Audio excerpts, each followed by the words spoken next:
Hello, hello, hello, hello. It's been a while. It's been a time. The last time you saw me, I was wrapping up a three-part series on navigating grief. I had a guest on. Therapist, Greg Leslie. You should check out that series. It is on the page on my YouTube at MediaBizTO, of course. And of course, I'm going to encourage you to like and subscribe. It's all free. You can freely do it so that more people can see this if you think it is something people should see. And I want you to do the same with the series. You know, from time to time, I'm going to do special interviews and special features. And that was a special feature. That being said, I took a break. Um, I was literally in the throes of grief when I was doing that series. In fact, um, that weekend that we were wrapping up the series, I was about to bury a close friend. Who was in fact a mentor when I was younger, and then we became friends, and as I was older. So I took a break. I'm also like, I don't want to be a talking head, to be honest. I love talking. I love issues. I love politics. I love culture. I love music. I love all these things. And I do know I have opinions, but I also try to base my opinions on facts. My opinions tend to be grounded in the truth. So I don't want to just be a talking head. And a lot of people are talking heads when, that guy that's in power in America decides to do wild stuff. And, we are basically watching a war that America doesn't want to declare as a war, but wants to declare it as a war, but they know that they can't fully claim it as a war because he did not get the vote of Congress to proceed with a war. So there's all of that going on. And every day I feel like we are bombarded with information, with bad news. And as somebody who literally consumes news, I took a break. I took a break to listen and to watch where things are going, because I have very, very few predictions, but I do predict where things can go with these things. And this particular war in Iran, or with Iran, started as a US and Israel initiative. And I have opinions on the why of it all and the how long of it all. Because turns out most of us know how this will go, except for the president of the United States. He does things based on chaos theory, I'm convinced, and he moves according to how he feels, and we just all get caught up in it. So I don't want to. I wanted to add value whenever I speak on this, so I was just taking a break. Because it is what is in the news now. So you'll see that the topic today is on war, oil, power. And I'm going to be talking about Iran, and I'm also going to be talking about Cuba a little bit, because I am from the Caribbean, Jamaica to be specific, and there's something going on there and something about to go on there that I think we should address. So I have lots of clips as usual, because I don't think that I have the corner on opinion and thought, and I like to show you what the people say as opposed to telling you what they said. So we'll talk on the end of each of these clips, and we'll assess together, because I think a lot of us are sensible. I think a lot of idiots are controlling the narrative. I think a lot of idiots are falling in line with all the mess that's happening. But I do believe that there are a lot of us that have sense. And there are a lot of us that can, see for ourselves, if provided with information, what is actually going on. So we're going to start a conversation this evening with Iran, and the why of it all. Like, tonight, I want to get to the why. Why Cuba? Why Iran? Why? So let's start off our conversation. Why exactly did the US and Israel reportedly conduct a major strategic operation involving Iran? Following stalled nuclear negotiations, Washington and Tel Aviv executed a sudden, massive strategic operation on February 28. Iranian state media officially confirmed this unprecedented aerial campaign eliminated Iran's supreme leader. In immediate response, within approximately 1 hour, Tehran announced a missile counter-operation. Backed by newly supplied Chinese radar systems, Iranian forces directed unmanned drones straight at American military installations across Qatar and Bahrain. Tragically, this rapid escalation considered impacted civilian zones, with severe casualties reported near educational facilities. Now, global markets are panicking. With the critical Strait of Hormuz highly vulnerable, analysts project an immediate, massive surge in worldwide oil prices. As Tehran vows long-lasting strategic retaliation, international shipping faces significant disruption. If a 1-hour escalation can severely disrupt the global supply chain, tell me what exactly happens tomorrow.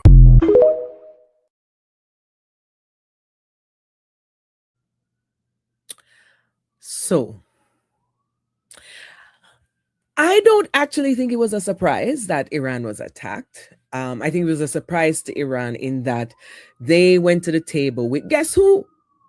Jared Kushner, son-in-law, who is not holding an elected post in American government, nor does he have a known title to anybody. They're referring to him as consultant and all kind of shit.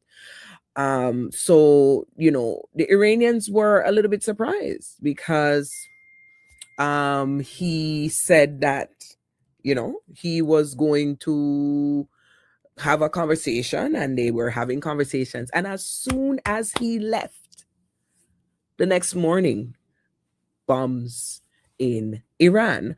So much so that top 5 evil guy, Ayatollah the Khomeini, he was the number 2. I keep confusing him as if he was number 1 because he lasted for 37 years. And they've been 47 years in Iran under these Ayatollahs. Right? The other Khomeini, he died, I think this one took over in 89. Cool beans, blah blah blah. So all of these guys have decided that out of the blue, it seems that they are going to full on attack Iran and take out the Ayatollah. So, of course, people would be like, oh, they're going after regime change, right? Not so much so if you look at what's happened since then. As of yesterday, because I'm recording this on Monday, March 9th, as of yesterday, the Ayatollah's son has been declared by the clerics as the new leader.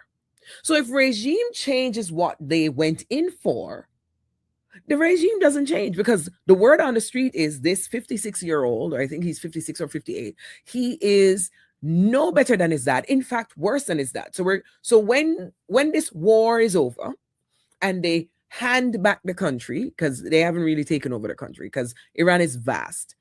When they hand it over and they walk away, and because Trump is already bored, he's already told CBS today that he thinks the war is basically done, because he thinks this is Venezuela. So when they're done, whenever that is done, we're going to see protests on the street again. We're going to see people's rights being infringed on again. And we're going to see people crying about their family members being abducted or murdered. Because supposedly, America cared for Iranians who, after 47 years, have seen so many people die at the hands of these clerics. Supposedly, they cared so much because literally couple weeks before this invasion, about 30 to 40,000 people had been killed in Iran. But we supposedly cared about them. And so much so that the clerics are putting in the son of the Khomeini, have put him in Sunday. So was it regime change? My theory is that it was never about regime change. It looks cool. It codes well in the media that the Ayatollah was killed in a missile attack on the first day. Codes very well. Don't know why he got caught. He must have known they were coming. Everybody was expecting it. They had like a 9-day or 12-day war back in the summer of last year where they declared that they had obliterated the nuclear, everything nuclear in Iran. All of a sudden, All of a sudden, the weeks leading into this attack, we're being told that there's imminent danger, imminent attack for the US. Now we're being told that, the president his life was in danger. They were about to kill him, so he had to strike first. The president of America was on a hit list somewhere. All of this shite. Don't fall for the okie doke. But let's hear some of the okie doke.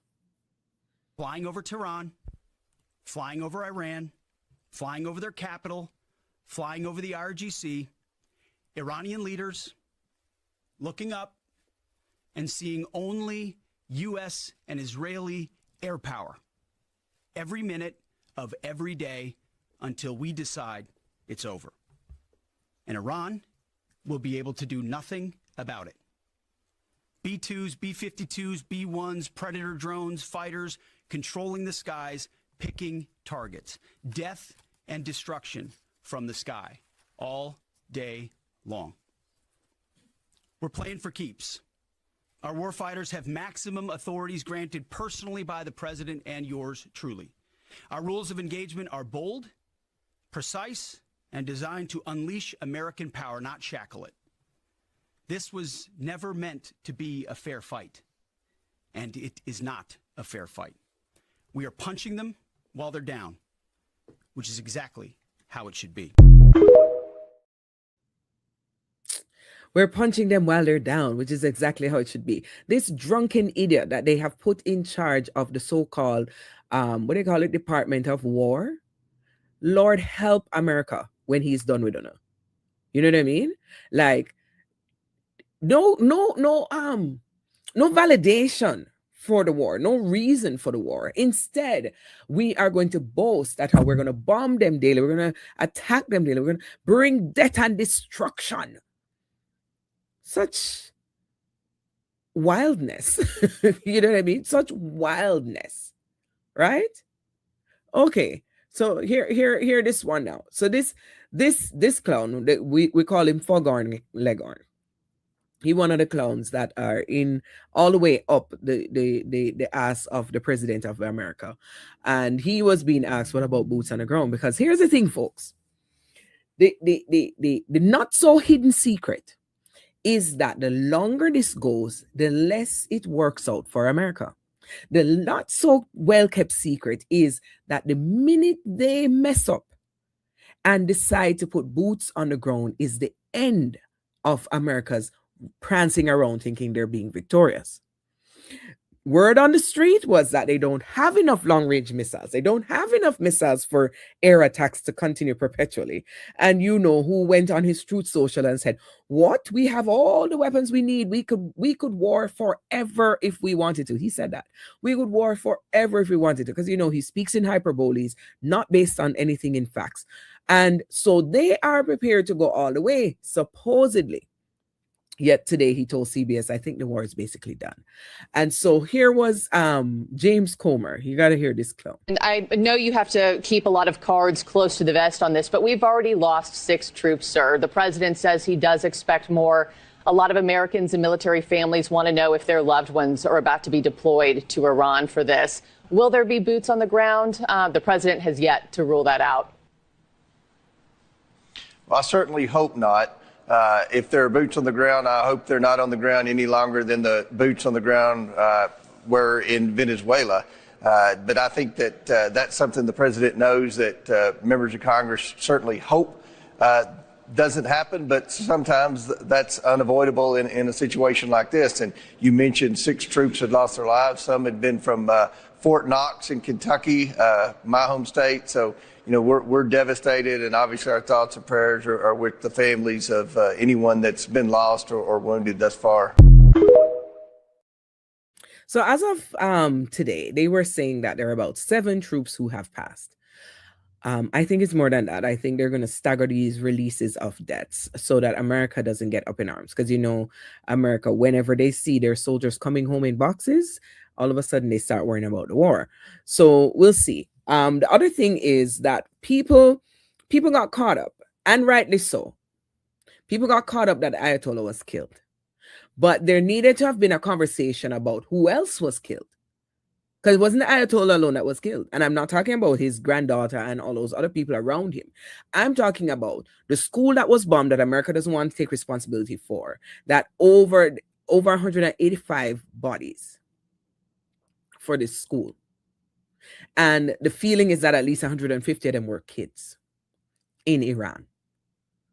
Right? That was first 2 days. First 2 days of this war, whatever this is. Right? So that was happening. Nobody's talking about that.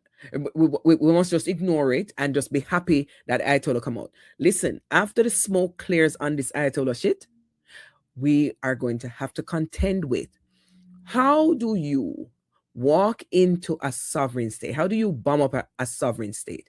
Listen, let me be very clear, because I don't like when people clip things and not have no clarity. Let me be very clear.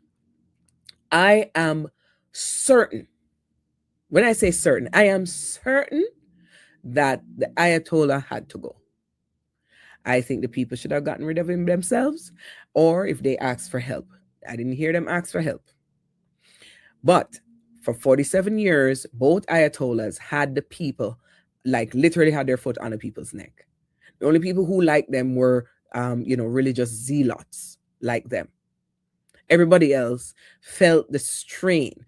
Iran went from a country that had freedoms to a country that was so religiously hung that, women weren't free to even walk about without being fully covered. There's no expression of criticism because you're going to be locked up, all of these things, right? So I am not in any way, shape, or form saying he shouldn't be killed or he shouldn't go or the regime shouldn't go. I am good and solid that he should die. Like everybody is going to die. Maybe his time should have come earlier. Good and solid that the regime is shit. Good and solid on that. However, the same words we use for every other regime, like they have a right to defend themselves, like rule of law, when we use those terms, are we only using those terms for those who are our friends? Or does this apply to every sovereign nation? And we're going to talk about sovereignty again when we talk about Cuba. Right? Because how dare us and who dare us to go in unprovoked? There was no attack. Iran didn't launch an attack. There was no chatter online that Iran is about to do these things. The only people we heard from was Israel and Marco Rubio, them saying there is going to be an imminent something down the line. Imminent means immediate. Imminent means very soon. Not down the line, not maybe, could be, shoulda. Right? So there was no imminent threat from Iran. In fact, they were being very constrained because they were busy harming people on the ground in their own country. So they actually weren't looking externally, right? There also was no evidence. So far, the U.S. State Department and other departments have indicated that there was no evidence that there was proliferation of nuclear weapons. So what is the grounds? Why are we in Iran? Right? And so it was beginning to sound like Iraq. It was beginning to sound like Iraq again. We don't like Saddam. We're going to take out Saddam. We want to angle. We want a little power. So we're going to take them out. Right? So much so that my favorite part of this whole scenario is the little tete-a-tete that happened between America and Spain. I'll show you that.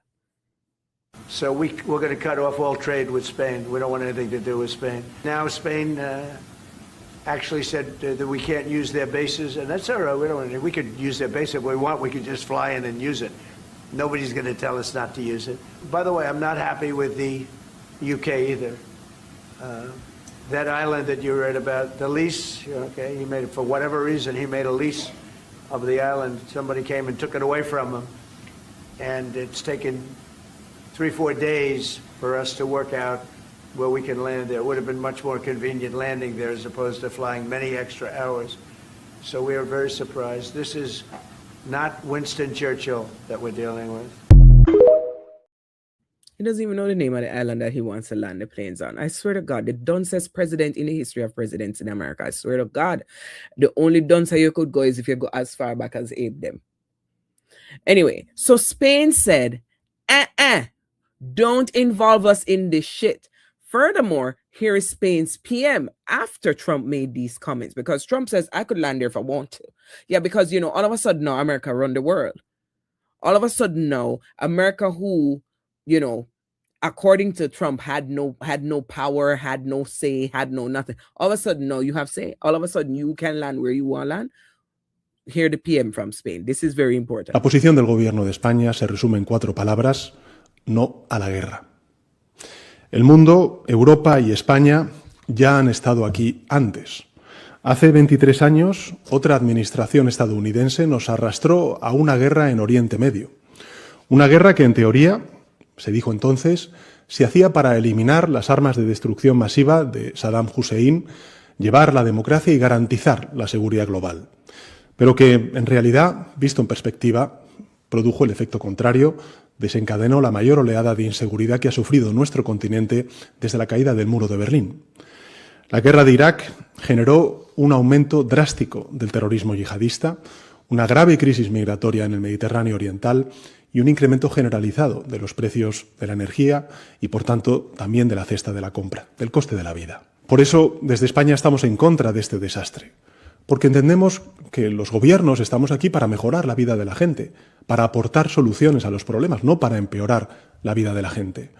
Y es absolutamente inaceptable que aquellos dirigentes que son incapaces de cumplir con ese cometido usen el humo de la guerra para ocultar su fracaso y llenar de paso los bolsillos de unos pocos, los de siempre. Los únicos que ganan cuando el mundo deja de construir hospitales para construir misiles. Bro. Bro.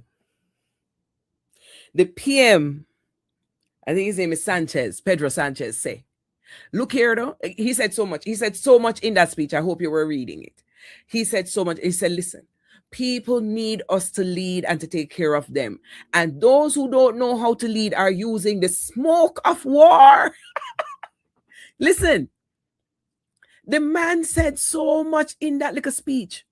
He said, 23 years ago, Spain was with you when you took us into Iraq. And instead of securing the place, we had loads of insecurity and increase in jihadist activity. That's what you're doing now again, and we don't want no part of it. Brilliant response to dunceback Donald Trump. Has no clue what he's doing. Well, he has clue what he's doing because it's all about the money and the power. But you know what I mean? Spain said, leave us out of it. And England kind of take themselves out of it too, but they haven't been as vocal as Spain. Spain said, we'll have no parts of it. You can threaten us all you want. You can tariff. You can do all the things that you're doing. Europe has become emboldened since the meeting in Davos. The UK, the UN, not the European Union, EU, has become emboldened. They have figured out on their own, thank God, that Trump don't run the world. He thinks he run the world. He's trying to run the world. All of these movements that he's making is to create hegemon. But he doesn't yet. And they are a sovereign nation, and they're telling you, don't come land your warships here. Don't come pull up on us. Don't come draw us in your war again, because all of Europe has supported America in all wars, even though Trump has all but destabilize the UN and destabilize NATO. That's what he's done. Like, if anything you can learn from Trump is that one person can have power, actually. One person has the power to do all kind of stuff, because he's the duncest president, and they have used him, puppeteered him to do a whole lot. Maybe it's the person and the office. We should consider that. Right? Because power doesn't necessarily come from the individual. It comes from the position they hold. So a person in a position of power can cause significant damage. And that's what he's showing. Eroding, years of united front in war. Years of, if you're going to go to war with anybody, you would go to the UN Security Council. You would have a convening of NATO leaders. Trump no follow none of them something, because remember, Trump is not a real president. He just took the position so he could avoid prison and get some money. And he has been getting that. Over $4 billion already in the first year that he has lined his pockets with, thanks to all the deals he keeps making. But he is not a president. He doesn't understand structures. And to be honest, he's showing you how fickle your structures were. He's showing you how easy it is to bomb them through. He's showing how easy it is to erode structures that have been in place, for years. Structures that emerge out of world wars to protect citizens, so that there should be less and less collateral damage. There should be rules of engagement. There should be a reason for war. He said, forget all of that shit. Forget all of that shit. I will do this now and ask forgiveness later. And him no plan for ask forgiveness. Him going to need it, because if America ever gets their head out of their ass long enough to put some power back in the opposition's hand, the opposition being the Democrats, if they could just find little strength in November and give the Democrats the House and the Senate, let's see what they do with it. Because, everybody said the Democrats weak and so on and so forth. I would like to see them impeach the whole bunch of these guys. Take out Hegseth. Take out Pam Bondi. You see him let go gnome, but him not really let go gnome. But you're responsible for some whatever entire America shield of Avengers. And listen, this is where you see the fickleness of democracy, and you see the fickleness of your power structures. When you put an idiot at the helm with a lot of puppeteers. Right? So here we are. They have not given you a reason for war. Here we are. There was no imminent threat. Here we are. They killed the Ayatollah, but his son is now in power. It has not accomplished anything that we can see with the visible eye. So let's talk a little bit about the things that we don't see. So you know that Iran has threatened that any shipment going through the Strait of Hormuz, they are going to stop it. Now, what goes through the Strait of Hormuz? Oil shipments. So countries that have reserve are now worried about their reserve not being able to be held in place, because it can't go out fast enough and it can't come in fast enough because of the Strait of Hormuz. And so these elements have now impacted global oil prices, right? The lack of movement, the lack of replenishing your reserves, the lack of emptying your reserves, so you're running out of space to hold your reserves. All of this has now precipitated the global oil prices. That is why Trump's saying that he thinks it's done now, because his people have called him up and be like, last week at the start of the week, coming out of the weekend, oil in America was $2.99 at the pumps. Now it is $3.47 at the pumps. And small business people are saying, anyhow that price go to $4, they might have to close down their business. Right?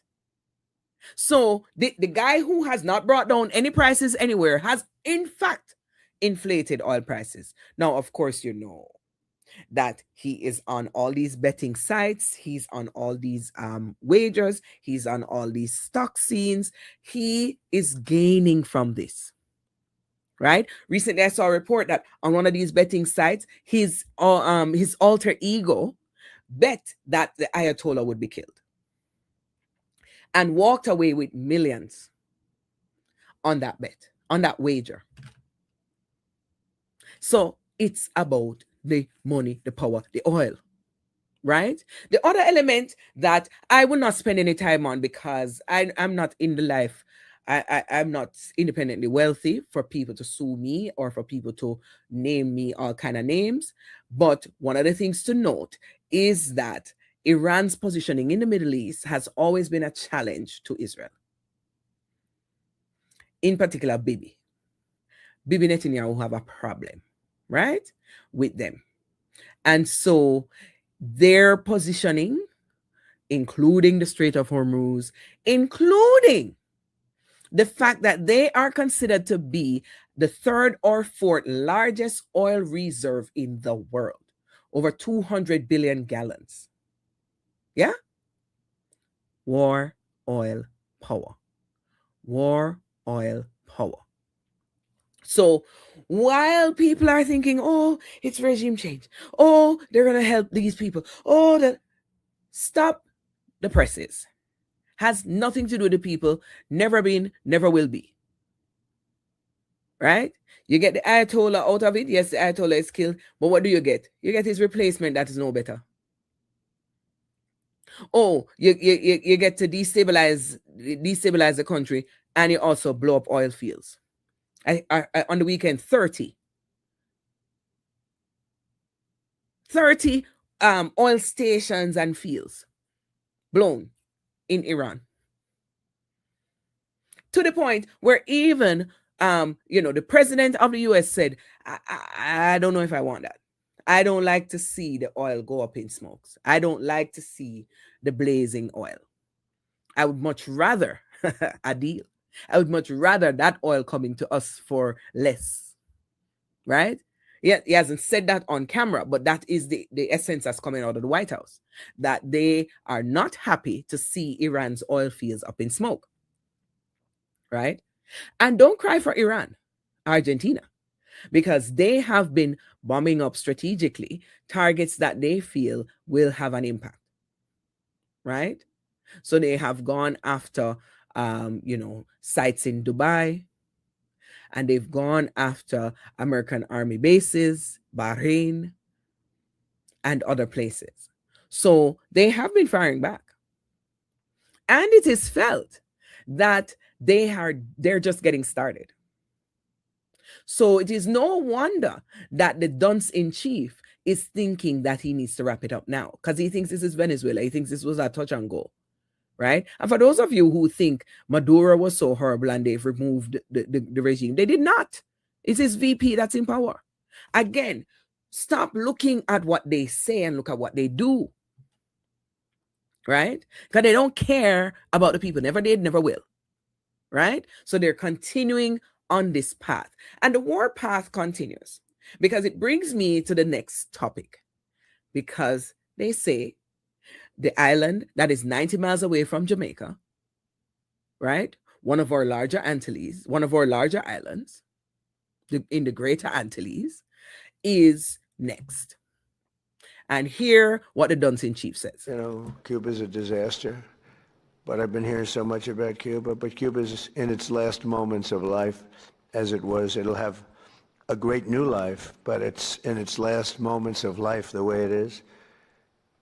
And but our focus right now is on Iran, and we'll do that.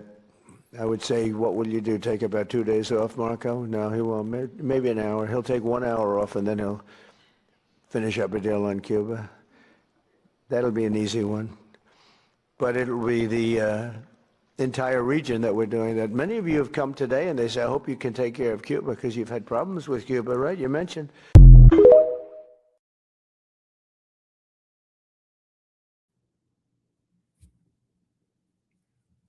Cuba next, and you hear him calling out his little Marco Rubio. Remember when they were running in the election in his first term, before his first term, he used to call him little Marco, not have no respect for Marco, And Marco get himself into the Secretary of State position, and him swear him and them a friend, swear they like him.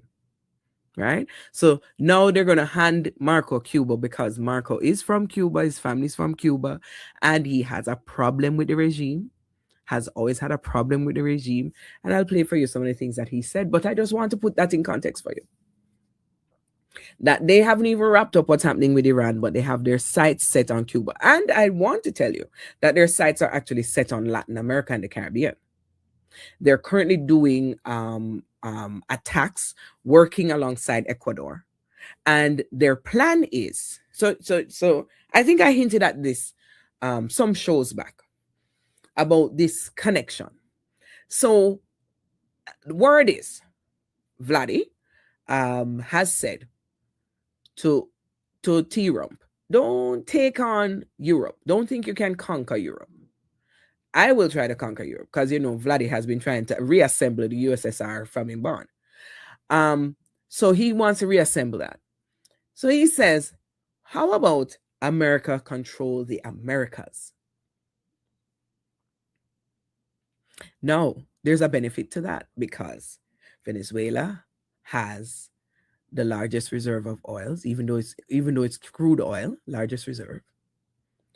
Other islands in the Caribbean have oil. Not to mention there have been sourcing of minerals. So it's not a bad idea to control the Americas. That is why he has torn up the North American agreements that were between Mexico and Canada. That is why he has been able to put tariffs on Mexico and Canada, because his aim, through what the people in his ears have been telling him, is, yes, let America control this zone. This is the zone of America. This is the Americas, and America should be the done of this zone. So the Cuba thing, as far as the Trump side of it, is about power, about amassing, he's like collecting the gemstones. You understand? Amassing enough mass, enough wealth, enough minerals, enough oil, amassing the Americas, of which America will stand in charge. Right? So this is what's going on. So here, little Marco Rubio.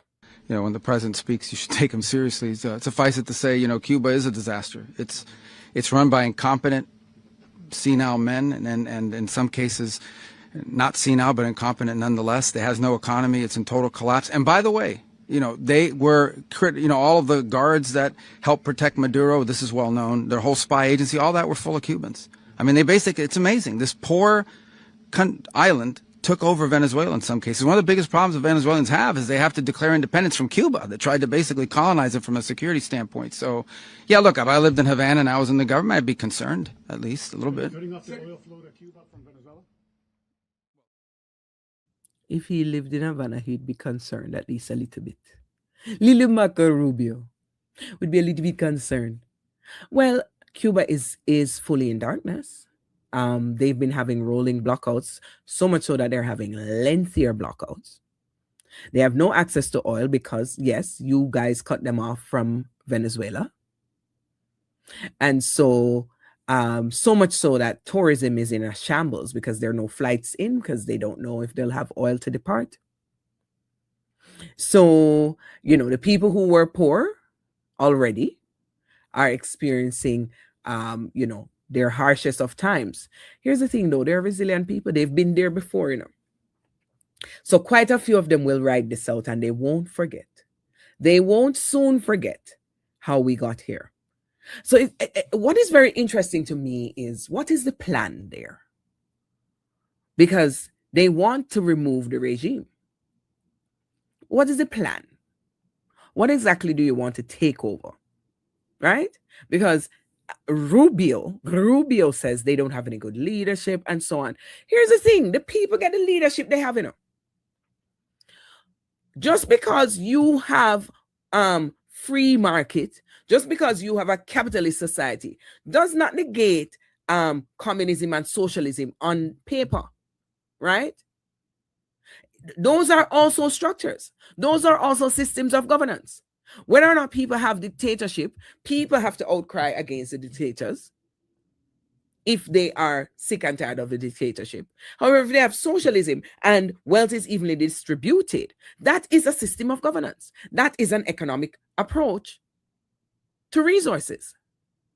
So how dare you, and who are you, the police of the world, to think that you can tell countries what they should and shouldn't do? If you're bad, go tell North America that. Go tell North Korea that, I mean. If you're bad. Since you're not so bad. Since you're not gangster. Since America is police of the world. Go tell North Korea that. Go tell them that their system of governance, that their dictatorship, that them starving their people. Go tell them. Oh, you only have strength for Latin America and the Caribbean. Ah, got you. right? Let's see. CBC did a presentation on why Cuba. Let's see what they say. Why does Donald Trump want to break Cuba? There will be no more oil or money going to Cuba. Zero. It's partly about timing. Conditions continue to worsen in Cuba as the U.S. cuts off critical supplies to the communist regime there. But it might also be deeply personal. Cuba is a disaster. It's run by incompetent, senile men. Cuba is going to be something we'll end up talking about because Cuba is a failing nation right now, very badly failing nation. Timing-wise, Cuba has almost never been weaker. It's literally in the dark. Chronic blackouts. Because to generate electricity, Cuba needs oil. But it can't get enough oil because the U.S. is blocking its two main sources of oil. Venezuela. President Trump says the U.S. carried out large-scale strikes on Venezuela overnight. They lived off Venezuelan money and oil, and none of that's coming now. And Mexico. The U.S. has put immense pressure on both countries to choke Cuba's energy supply. The Cuban government is really in a difficult position right now. It is in the midst of a humanitarian crisis. But also, look who's advising Trump on foreign policy. Do you want to say something about that, Marco, please?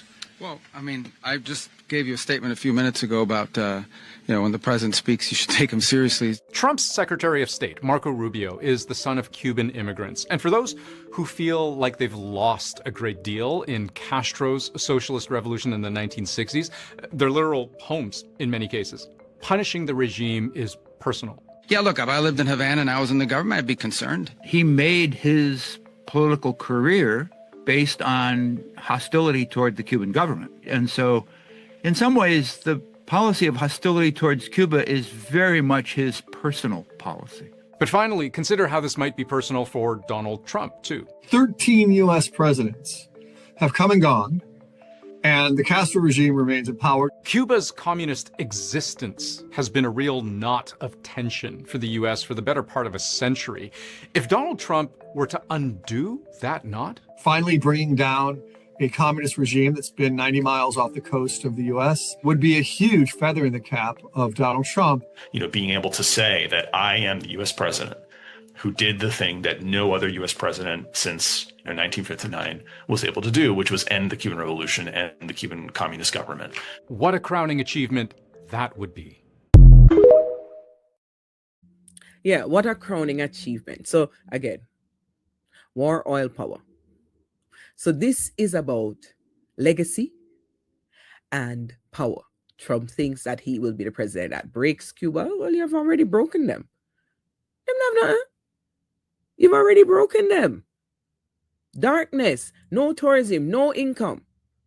They've already been cut off from trade long ago. You've always had embargoes on them. That's the part that doesn't work for me is what more do you want from Cuba?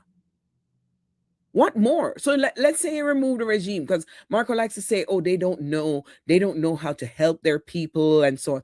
You guys are starving their people. Your embargoes are starving their people as well. So they're not good leaders. So America has a moratorium on good leadership. Could have fooled me because you have a dunce in your presidency. But what more do you want from them? This is the one that I really don't get the why. I really don't. Like, I get it. You're carrying a vendetta from Castro days, and your father, you promised your father that you would return and take back Cuba and all this stuff. Cool story. But is this how you lead? So we're leading from vengeance and bad mind? Is this the leadership? This is a global leadership. So you want to run the Americas. You want to run the Americas this way. Heaven help us all. I don't get it. I don't get the bending and breaking of Cubans. I don't get it. But I want to show you something. BBC did this clip on the state of Cuba right now as we speak. And I want you to see something, and we'll talk about it on the other end of it.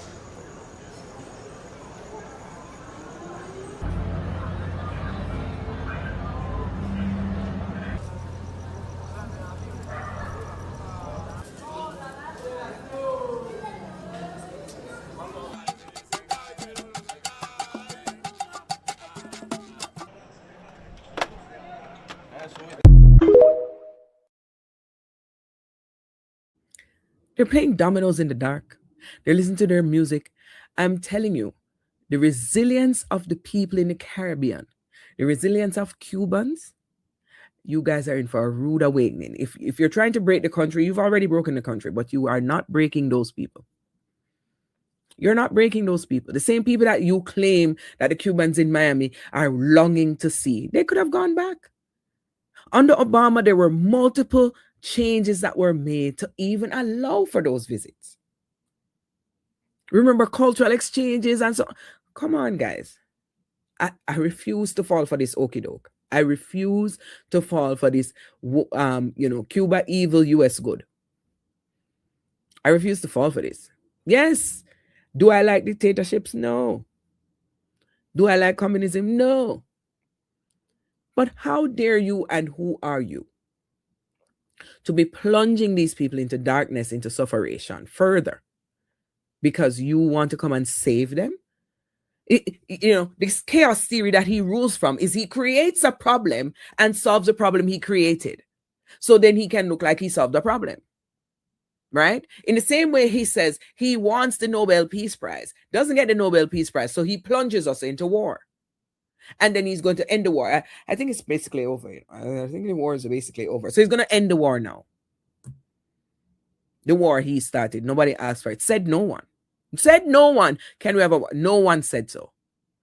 In fact, it is showing how these older so-called leaders are so distinctly different from the people who are younger than them. Young people have almost given up. Can't afford nothing, can't buy a house, can't, see their way out. You think they want wars? You think that's the answer they want? You think they want to get up when they're borrowing their parents' vehicle to go around the bend and it's going to cost them $350 for gas? You think that's what they want? But you are amassing your wealth at this time, plunging the world into deeper and deeper suffering while AI beats down our door, while inflation beats down our door. You will be walking away richer. The callousness of it. And I tell you multiple times on this show, I am so sick and tired of American voters. I am so sick and tired of them voting against their own interests, their own self-interest, their own best interest. Sick and tired of to have plunged us into this with this madman who only cares about what will my legacy look like, how much money can I make off this presidency. Absolutely sick my stomach, the whole lot on. Right? And this Cuba thing has ripple effects because, as I hinted at the start, this impacts Jamaicans. Because, we used to have a good relationship with Cuba. In fact, politically, Jamaica used to be aligned with the right side of the law. Jamaica used to be aligned with sense. Jamaica used to speak sense on the world stage. I bring you to examples like speaking out against apartheid. Apartheid South Africa. Jamaicans were very vocal during the times that Winnie Mandela was trying to advocate for getting her husband out of prison. Jamaican government was quite vocal, right? When America was laying out all their attacks on Cuba and telling people they can't be friends with Cuba, Michael Manley of Jamaica said, we're not going to come to you on our knees. You can't tell us who to talk to. You can't tell us who are our friends, right? That was the Jamaica we knew. We have now entered a different era where diplomacy rules the day, and where bending the knee is seen as being smart, right? So leading up to this conversation about Cuba, we saw where the embargoes were taking effect. The lack of oil from the access to oil in Venezuela was taking effect in Cuba. And everybody's hearing the cry of the Cubans. Canada sent food. Cuba has been asking people for oil. Jamaica didn't really send nothing, But the Jamaican Prime Minister, Mr. PM Holness, made a statement that seemed that seemed to many, except myself, that seemed to many like, oh, Jamaica is getting back its strength. Jamaica is speaking on Cubans, not Cuba the regime, but Cuba the people. So hear what he said. We must address the situation in Cuba with clarity and courage.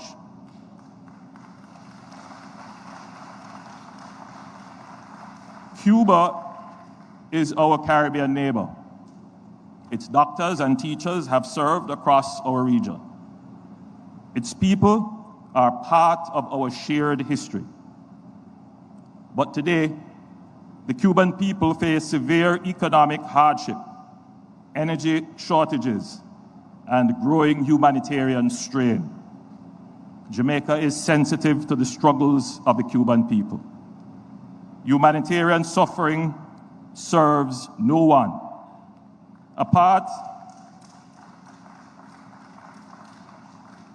from our fraternal care and solidarity with the Cuban people, it must be clear that a prolonged crisis in Cuba will not remain confined to Cuba. It will affect migration, security, and economic stability across the Caribbean basin. It is therefore important that we carefully consider this matter and take collective action. Let there be no doubt, Jamaica stands firmly for democracy, human rights, political accountability, and open market-based economies. We do not believe that long-term stability can exist where economic freedom is constrained and political participation is limited. Sustainable prosperity requires openness to ideas, to enterprise, to investment, and to the will of the people. This moment, therefore, calls not for rhetoric, but for responsible statecraft, even as we encourage support for humanitarian relief.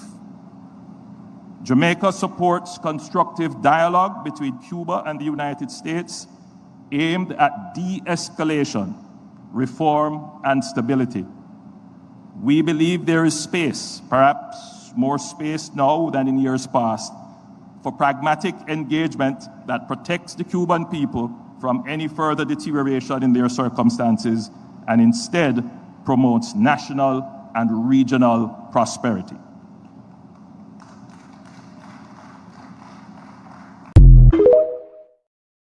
The people didn't even know if they should clap, because here's the thing. And I must say, PM Holness has become quite the statesman over the years. His talking points have become much better than where he started out. Anyway, when he addressed this issue, a whole bunch of my friends called me and said, what? PM taking a stand on Cuba? But I didn't hear him in the entire speech. This was a clip. In the entire speech, did not commit to any humanitarian help, didn't commit to trying to help them access any oil, didn't commit to anything like that. So it was just a good speech. It was good talking points. Yes, we believe in humanity. Yes, we think that they should have, what did he say? Dialogue. Dialogue.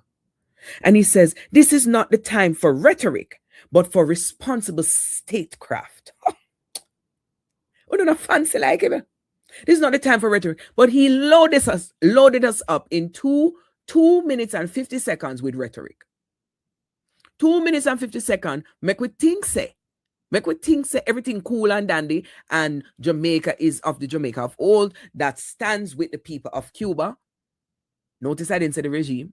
Stands with the people of Cuba as fellow Caribbean members, fellow CARICOMers, that, well, not CARICOMers, but fellow members of the Caribbean community, and that we believe in their humanity, that we see this as the start of a humanitarian crisis, which it is. Starvation and darkness, lack of oil and resources, lock off. That is a humanitarian crisis that is building up. And notice he says, this will have a ripple effect. This will impact immigration, he says, because Jamaica don't want the Cuban them come in droves. because we've seen how they responded when the Haitians came in droves. They don't want it.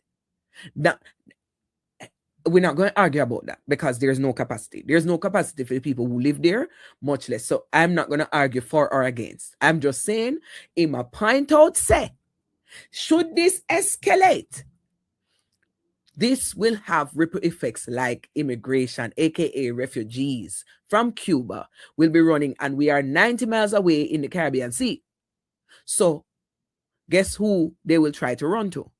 And he is clouding and he is shrouding that we can't take them over here in Jamaica. And then after all of this, we saw something happen. About a day or two after he delivered that presentation to CARICOM, a U.S. congressman made a certain intimation. There is concern of a possible diplomatic fallout between Jamaica and the United States. This after a U.S. congressman condemned Prime Minister Dr. Andrew Holness's statement on Cuba, warning that the country will face consequences. Speaking on the opening day of the CARICOM Heads of Government meeting in St. Kitts and Nevis on Tuesday, Prime Minister Holness highlighted the economic hardship, energy shortages, and growing humanitarian challenges being experienced in Cuba. But in a quote post on X referencing Dr. Holness's comments, Congressman Carlos Jimenez accused the JLP government of covering up for the Cuban dictatorship. Jimenez sits on the House Committee on Armed Services and Homeland Security. Now, Congressman Jimenez say, Jamaica, uno forget say, America uno forget say, uno not have no freedom. Ha! Make a remind you, say consequences will abound. Now, before I play the next clip, I want to bring you to context. Last year, when Marco Rubio visited Jamaica, when he had gotten his new position under the Trump regime, he visited Jamaica and he spoke about Cuba. He spoke specifically about the relationship that Jamaica has with the Cuban doctors, that medical program. He had problematized it from last year. I'm going to play something for you because I don't want you to think these things are new and fresh and brand new, right? That congressman's threat was really to say, don't forget your place, Jamaica. Don't you forget your place. We control this. Uno want visa? Uno want travel freely? Mr. Diplomat? Huh? Don't forget your place when you're here talking about Cubans deserve rights and human rights. Don't you dare. That's what Congressman Jimenez said.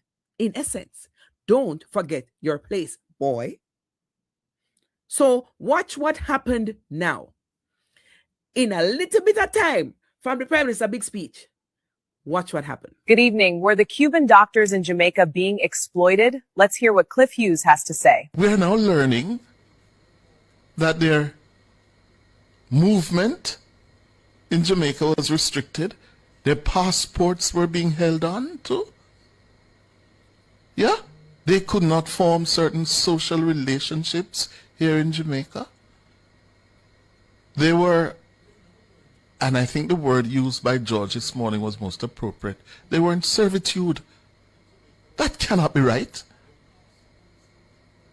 That cannot be right. And there are now many questions for the Jamaican government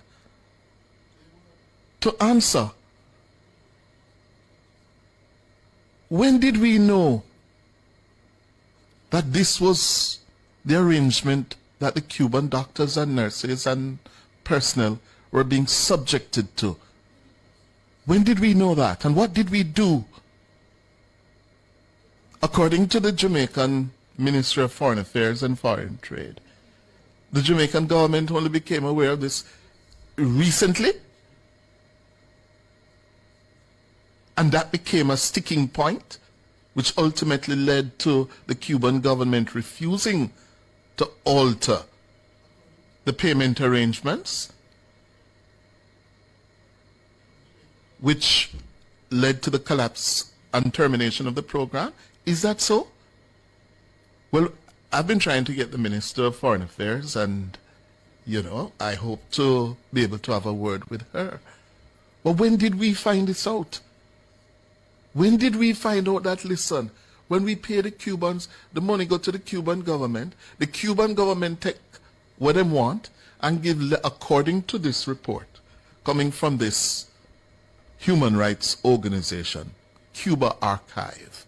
And let me tell you, I read that report and I was very wary while I was reading it, because we know a lot of politics is mixed up in this. Jamaica is pointing the finger at Cuba for the collapse of a key medical program. Officials say Havana failed to deliver on its promises. Thanks for watching. Be sure to follow for more updates. I sick and tired of AI and everything you see. Anyway, so now, ladies and gentlemen, let me clarify some things. Jamaica has ended its relationship with the Cuban medical program, which has been in place for 50 years. I am, for context, 48 years. So for all of my life, the Cubans have been in Jamaica. So you are telling me that they just now discovered the terms and agreements of the contract and now they're negotiating. They are lying.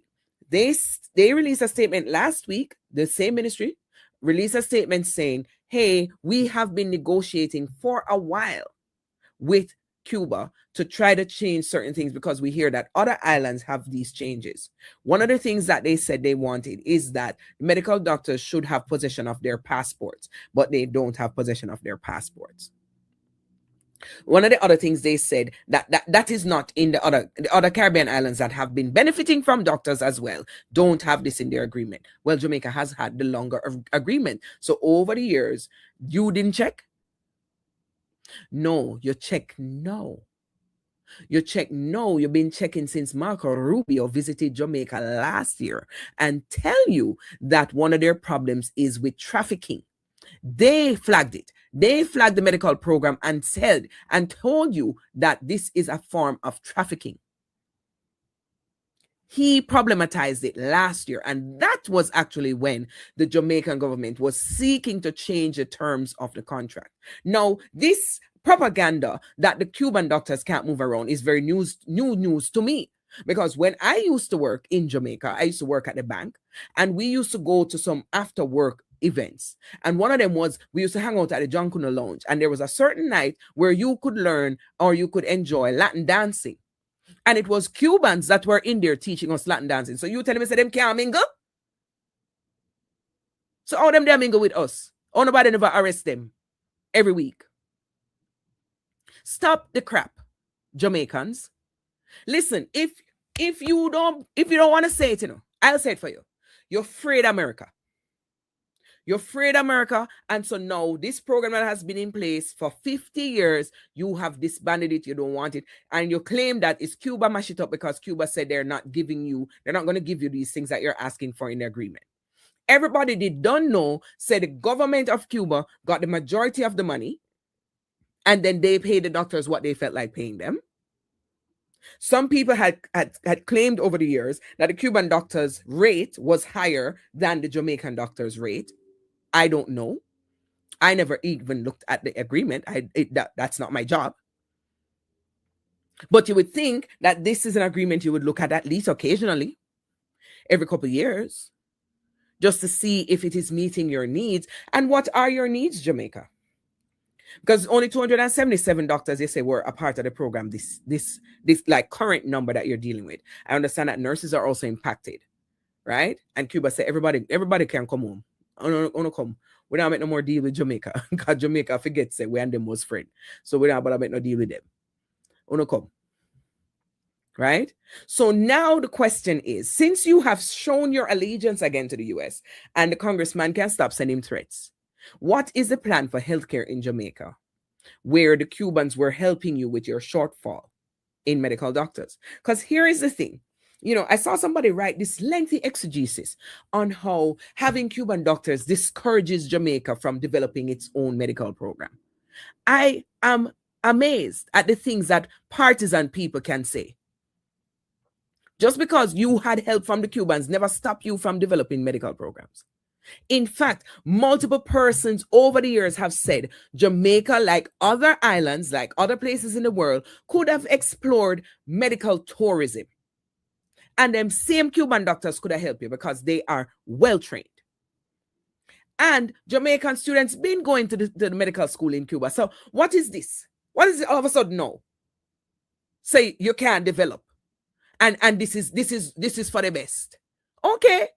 So America going to help you with doctors? America going to send help where you have a shortfall? Because I can tell you that Jamaican medical system is shit. In many ways. I am speaking from experiences. Personalized experiences. Lived experience, as they would say. So much so that I don't stay in Jamaica long. When I go home, I've been staying a week here, 2 weeks max. 2 weeks max. Because if I take sick, I will need to tap into magic money to fly the hell out. Because I am afraid of the public system and I can't afford the private system there. You understand me? So it's better I come back to Canada Health, where all I want to cost those of you living in Canada, cost Ontario Health all you want. Cost OHIP all you want. But it is a better system than a lot of systems globally.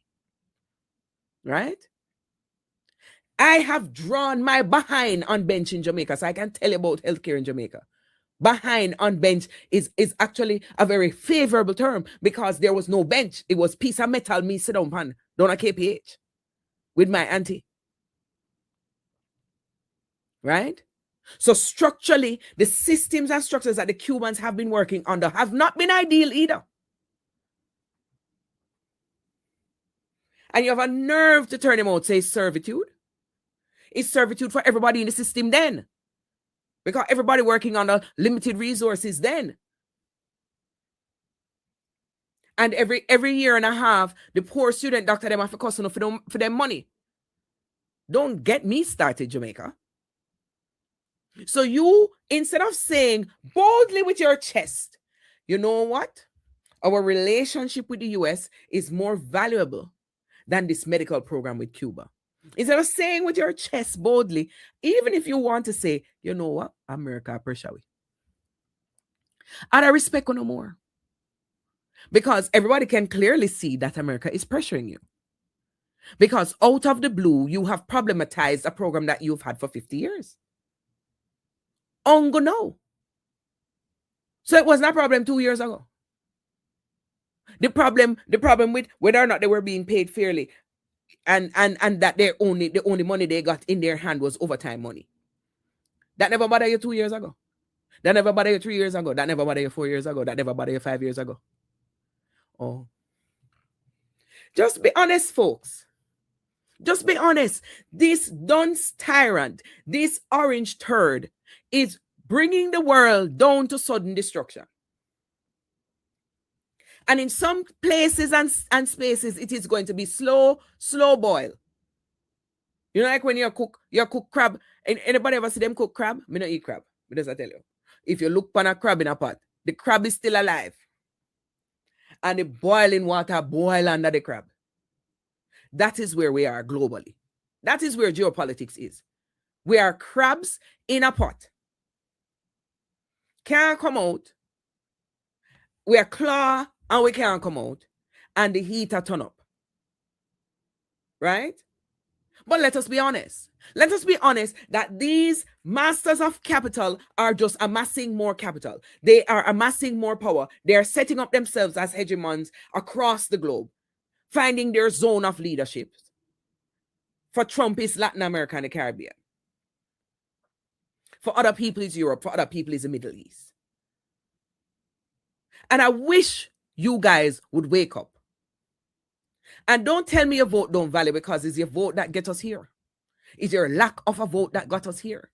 So don't tell me it don't have no value. Don't tell me one person can't make a difference because see, don't bat Trump and make a difference. Thrusting the world into a war they didn't ask for. Thrusting the world into his little machinations on how to make money. Tariffs. I'm going to make money off tariffs. You're making money off the American people. You're taxing them further and saying you've raised money.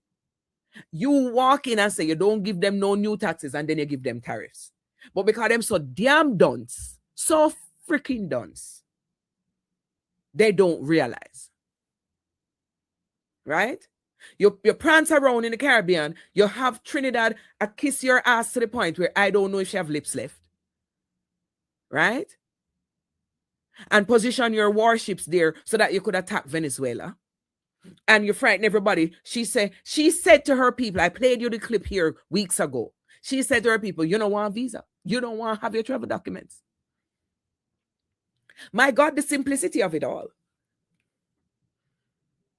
It amazes me how many people who hit out against communism and socialism, who hit out against despots and dictatorships, are okay to line up behind the dictator that is Trump, the wannabe dictator that is Trump.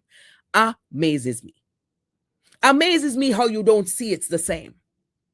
Amazes me how you don't see the lies. Amazes me how you don't see the reality. Amazes me. You can see everybody else's problem, but you can't see that. You guys have frustrated me to no end. I don't even have a high note to end on because I didn't even want to do this show. But I know I have to address this. I know I have to come over the hump and address this. So we are thrust into these wars that they don't want to call a war, but it is a war.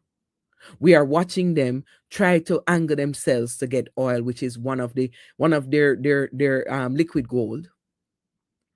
And we're watching them amass power at our expense.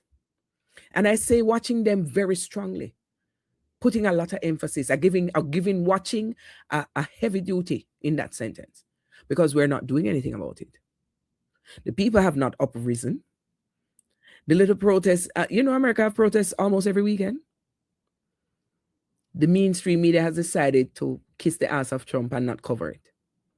And so the people who are sitting at home feeling helpless don't know that there's a mass of people that are thinking and are trying to push against the grain. Right? I hope that everybody learned the lesson they're supposed to learn. Yeah, man. Me in my FAFO era, right? The idiots that voted for him should feel his full force. The idiots that voted for that man that is ahead of America right now should feel his full effect. Yes, take high prices under your skin. Because all of we are experiencing it. So why you should be exempt? You voted for it, did you? Take it on down your skin. Take missile on down your skin. That's where I am. Right? Because you voted for it. You're not voted for it too. That's where I am. FAFO. Everybody FAFO right now. I'm already feeling it. So I'm FAFO into it. But I never FA. Me just a FO. You understand? So I hope that one of his minions whisper in his ears and tell him something stupid, like put boots on the ground in Iran. Yeah, man. Because if you don't see, young boys and girls come home in boxes, don't know the seriousness of what he's doing. Right? So, yeah, man. I want one of the minions, them, whenever go war yet, because he never go war yet, him saying we'd have bone spurs. I want one of those minions. One of those minions to whisper in his ear and tell him say it would be brilliant if he goes boots on the ground in Iran, which is vastly bigger than Iraq. I want him think him can take Iran. Because he hasn't taken Iran, Right? I want it to happen. I want him to meet upon the resilience of Latin America and the Caribbean. I want the people to step aside from these governments that are kissing the ass and show what resilience looks like. And find alternate ways of living and existing in this messed up world. I want us to have a town hall, a collective, consistently talking about alternatives to this shit. That's what I want. We won't get it, so FAFO. Anyway, guys, I'm gone. I wish I could have tell you some good news. I wish I could leave you on a high note. But I mean, the high note is that the people are resilient. The people are resilient. The people in Iran are resilient, and the people in Cuba are resilient. The people in Latin America and the Caribbean are resilient. The people in Ukraine are resilient. You know, so them gonna call Ukraine to help them with the war, because Ukraine know about drone technology. Fancy that, eh? Anyway, hope to see you next week. I'm out. If you can't be good, be careful. Take care. We'll join you for another Talk the Things soon. Yes, we're going to talk the things at all times. I am unfettered now. Take care.